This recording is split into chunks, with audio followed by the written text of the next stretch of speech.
Europe میں یونان نامی ایک ملک تھا۔ مقدونیہ ملک کا دارالحکومت تھا۔ وہاں کا بادشاہ حکیم اور دانا تھا۔ اس کا ایک ہی بیٹا تھا۔ باپ نے بیٹے کو بڑے بڑے استادوں سے تعلیم دلوائی۔ وہ صرف دانائی میں ہی سب سے آگے نہیں تھا بلکہ گھڑ سواری میں بھی اس کا جواب نہیں تھا۔ وہ تلوار بازی کا شوقین تھا، تیر چلانے میں ماہر تھا۔ اس کا نشانہ کبھی خطا نہیں ہوتا تھا۔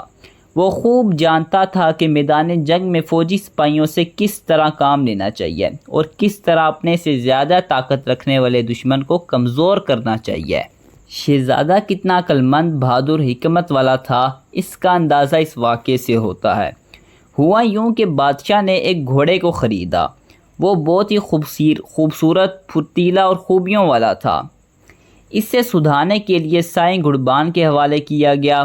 گھوڑے کی دیکھ بھال اور خدمت کرنے والے کو سائیں کہا جاتا ہے۔ ایک روز سائیں گھوڑے کو میدان میں لے آیا تاکہ اسے خوب دوڑائے، مگر مشکل یہ تھی کہ گھوڑا اپنے خدمتگار کو اپنی پیٹھ پر ہاتھ بھی نہ رکھنے دیتا۔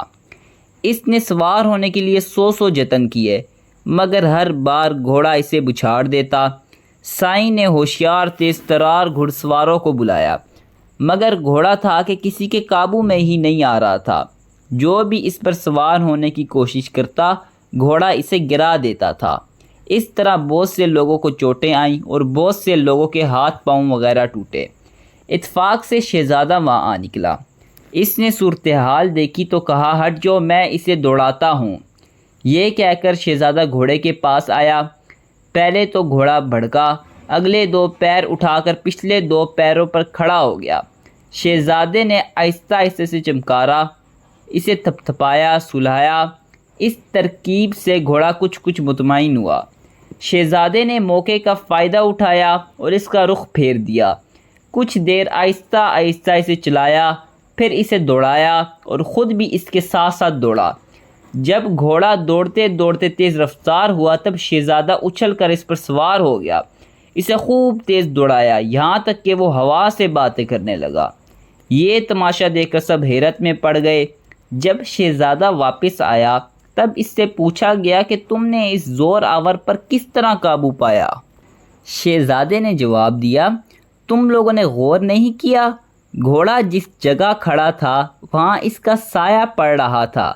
میں نے پہلے اسے چمکارا، تھپتھپایا، پیار کیا تاکہ اسے تھوڑا سکون ملے۔ اس کے بعد اس کا رخ بدلا، پھر اسے دور تک چلایا، چلاتے چلاتے اسے چھوڑ دیا اور اس پر بآسانی سوار ہو گیا۔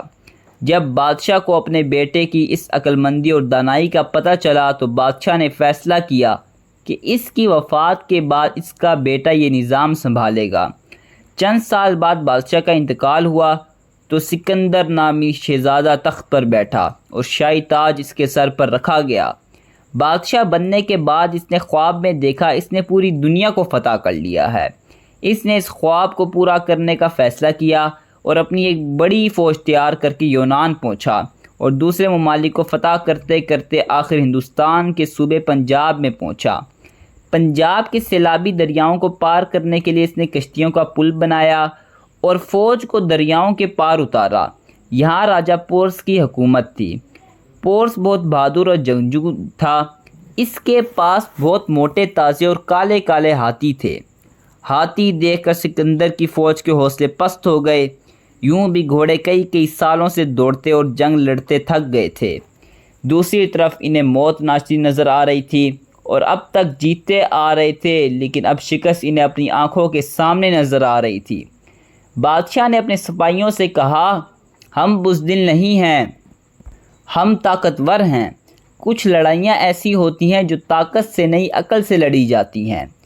اس نے کہا کہ کسی طریقے سے ہاتھیوں کو بھگا دو اور پھر تماشا دیکھو۔ اس کی اس تقریر سے تمام لوگوں کے حوصلے بلند ہو گئے۔ وہ لڑنے کے لیے تیار ہو گئے۔ انہوں نے یہ ترکیب کی کہ سب سے پہلے آگ روشن کی۔ آگ کو لپکتے بھڑکتے دیکھ کر تمام ہاتھی سہم گئے۔ وہ ڈر کے مارے چنگھاڑنے لگے۔ انہوں نے آگے بڑھنے سے انکار کر دیا۔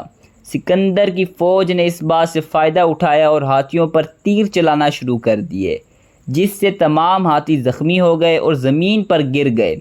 پھر گھڑ سوار فوجیوں نے ان کے پاس پہنچ کر ان پر تلواریں برسا دیں، کسی کی ناک کاٹ دی تو کسی کی سونڈ کاٹ دی۔ پھر راجہ پورس گرفتار ہوا اور اسے بیڑیاں پہنا کر سکندر کے سامنے لایا گیا۔ بادشاہ سکندر نے پوچھا کہ تمہارے ساتھ کیسا سلوک کیا جائے؟ تو راجہ پورس نے کہا، جو سلوک ایک بادشاہ دوسرے بادشاہ کے ساتھ کرتا ہے۔ بادشاہ سکندر نے کہا، اس کی بیڑیاں کھول دو۔ پھر اسے اپنے ساتھ بٹھایا اور حاصل کیا ہوا ملک واپس کر دیا۔ راجہ پورس نے سکندر کو بہت سارے تحفے تحائف دیے۔ یونان کا حوصلہ مند بادشاہ آگے بڑھنا چاہتا تھا، مگر فوج کے سپاہی برسوں کی لڑائی سے تنگ آ چکے تھے۔ انہوں نے کہا کہ انہیں اپنے گھر والے اور دوست احباب کی یاد آ رہی ہے۔ یونان کا بادشاہ سمجھدار تھا، اس نے اسی میں اپنی بھلائی سمجھی اور واپس آ گیا۔ واپس آتے ہوئے اس کی طبیعت بہت زیادہ خراب ہو گئی، اس کے بچنے کی کوئی امید نظر نہیں آ رہی تھی۔ مرنے سے پہلے اس نے وصیت کی کہ جب میں مر جاؤں تو میرے ہاتھ کفن سے باہر نکال دینا اور میری ہتھیلیاں اس طرح کھلی رکھنا ہر کوئی دیکھ سکے اور سبق حاصل کرے۔ یونان کے بادشاہ نے دنیا بھر کی دولت سمیٹی، مگر دنیا سے جاتے وقت دونوں ہاتھ خالی تھا۔ یعنی اس کی اس وصیت کا مطلب تھا کہ ہمیں دنیا کی طرف توجہ دینے کے بجائے اپنی آخرت پر توجہ دینی چاہیے۔ اگر ویڈیو اچھی لگی ہو تو